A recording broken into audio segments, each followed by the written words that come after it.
என்ன அறிவிப்பு என்று சொன்னா, உங்கள் அனைவருக்கும் தெரியும், அல் குர்ஆனுக்கு முரண்படுகின்ற செய்திகள் தொடர்பாக சகோதரர் முஃபாரிஸ் ரஷாதியுடன் ஒரு கருத்து பரிமாற்றம் நடைபெற்று கொண்டிருப்பதை நீங்கள் அறிவீர்கள். அல் குர்ஆனுக்கு முரண்படும் செய்திகள் சம்பந்தமாக அறிஞர் PJ அவர்கள் முன்வைக்கின்ற மார்க்க ரீதியான கருத்துக்களை பல ஆண்டு காலமாக நாமும் பிரச்சாரம் செய்து வருகிறோம். ஒரு அறிவிப்பாளர் வரிசையிலே நம்பகமான செய்தி அல் குர்ஆனுடைய அடிப்படையான கருத்துக்களுக்கு மாற்றமாக இருந்தால் அதை நாங்கள் நிறுத்தி வைக்க வேண்டும். அந்த செய்தியின் அறிவிப்பாளர் வரிசை நம்பகமானதாக இருந்தாலும் கருத்து அல் குர்ஆனுடன் முரண்படுவதனால் வஹீயுடன் வஹீ முரண்படக்கூடாது, அப்படி முரண்பட்டால் அது வஹீ கிடையாது என்ற அடிப்படையில் அத்தகைய நம்பகமான அறிவிப்பாளர் வரிசையில் வந்தாலும் கருத்து ரீதியான பிரச்சனை குளறுபடிகள் இருப்பதனால ஒரு சில செய்திகளை நாங்கள் நிறுத்தி வைக்க வேண்டும் என்ற ஒரு நிலைப்பாட்டை நாம் அறிவித்து அதிலே மிக உறுதியான நிலையில் பிரச்சாரம் செய்து வருகிறோம். இந்த நிலைப்பாட்டுக்கு எதிராக பலரும் பலவிதமான விமர்சனங்களை அவ்வப்போது செய்து வருவார்கள்.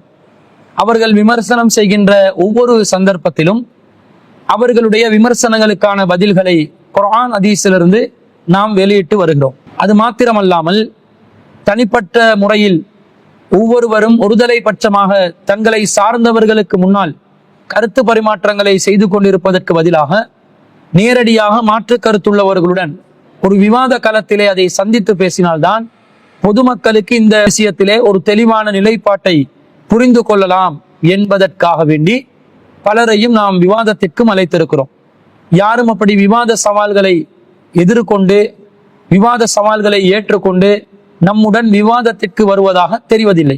அந்த வரிசையிலே சகோதரர் முஃபாரிஸ் ரஷாதியும் அல் குர்ஆனுக்கு முரண்படுகின்ற செய்திகள் சம்பந்தமாக பல விமர்சனங்களை முகநூல் வழியாக முன்வைத்து வந்தார்.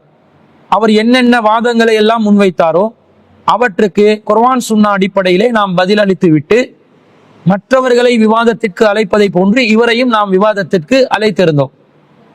பல மாதங்கள் கடந்து மீண்டும் முகநூலிலே வந்து இதே தலைப்பை எடுத்துக்கொண்டு விவாத அழைப்பை ஏற்றுக்கொண்டு அதற்கு பதில் சொல்வாரா என்று பார்த்தால் அதற்கு மாற்றமாக சிலோன் தௌஹீத் ஜமாத்துடனோ அப்துல் ராசிக் ஆகிய என்னுடனோ விவாதத்திற்கு வர முடியாது என்று பல நொண்டி காரணங்களை சொல்லி விவாத அழைப்பை ஏற்காமல் மறுத்துவிட்டார்.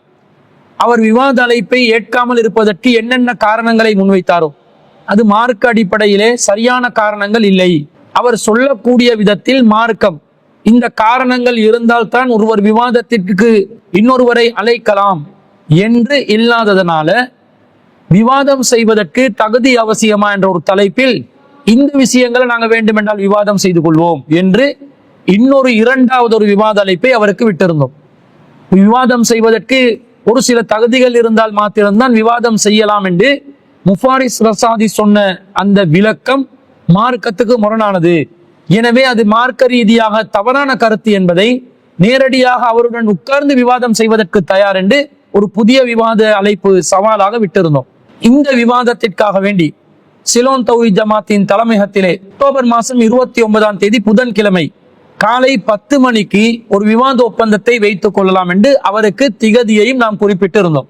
திகதியை குறிப்பிட்ட நேரத்துல இந்த திகதியில ஏதாவது மாற்றம் இருந்தால், இடத்தில் மாற்றம் இருந்தால், நேரத்தில் மாற்றம் இருந்தால் அதை முன்கூட்டியே அறிவித்தால் இருதரப்புக்கும் வசதியான விதத்திலே அதை அமைத்துக் கொள்ளலாம் என்பதையும் சேர்த்துதான் அறிவித்திருந்தோம். ஆனால் அவர் அந்த இரண்டாவது விவாத அழைப்பையும் மறுத்துவிட்டார்.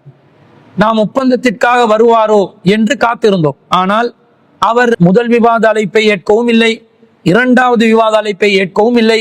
இன்று 29 காலையில 10 மணிக்கு அவர் வருகை தருவார் என்று எதிர்பார்த்திருந்த நிலையில் அவர் அதற்கு எந்த ஒரு பதிலும் சொல்லாமல் இவர்களுடன் விவாதம் செய்வது எந்த விதத்திலும் ஒரு பலனுள்ள காரியம் இல்லை என்று முன்கூட்டியே அவருடைய முகநூல்ல அறிவித்திருந்தார்.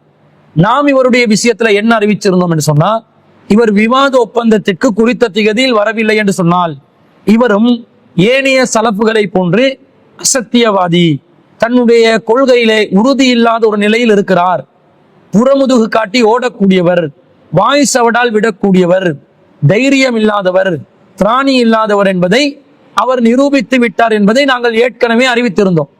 சொன்னதை போன்று விவாத ஒப்பந்தத்திற்கு வராமல் தான் ஒரு திராணி இல்லாத, தைரியம் இல்லாத ஒரு கோழையாக இருக்கிறார், தான் கொண்ட சத்தியத்தை நிலைநிறுத்துவதற்கு சக்தி இல்லாத ஒருவராக, ஒரு அசத்தியவாதியாக, ஒரு வழிகேடராக இருக்கிறார் என்பதை அவர் நிரூபணம் செய்துவிட்டார். அதே நேரத்துல அவர் அப்படி விவாத ஒப்பந்தத்திற்கு வரவில்லை என்றால் அடுத்த நாள், அதாவது அக்டோபர் மாதம் 30 அவர் என்னென்ன விஷயங்கள் எல்லாம் நம்மளை விமர்சித்தாரோ, நாம் கொண்ட இந்த சத்திய கொள்கைக்கு எதிராக, இந்த ஏகத்துவ தூய்மையான தௌஹீதுக்கு எதிராக என்னென்ன விமர்சனங்களை எல்லாம் முன்வைத்தாரோ அந்த ஒவ்வொன்றுக்கும் நாம் அக்குவேராக ஆணிவேராக பதிலளிப்போம் என்று நாம் அறிவித்திருந்தோம்.